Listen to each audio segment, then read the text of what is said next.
In many ways, it's sort of a typical Victorian so-called gin palace, although it's a bit of a misnomer. The present pub really dates back from about 1870 and then had a refurbishment in the 1890s, which in many ways was the golden age really of the London pub.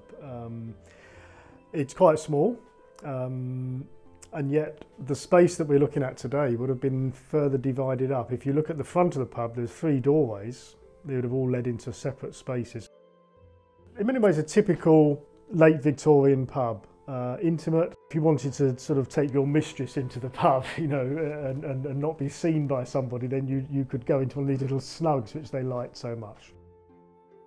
Very, very good quality fittings, which was another great distinguishing feature of the late Victorian era. There were a lot of skilled craftsmen working specifically on commissions for pubs.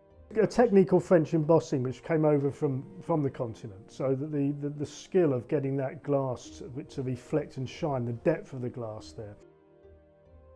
That period of these great lavish fittings was quite short. It was only the last 5 years of the Victorian period.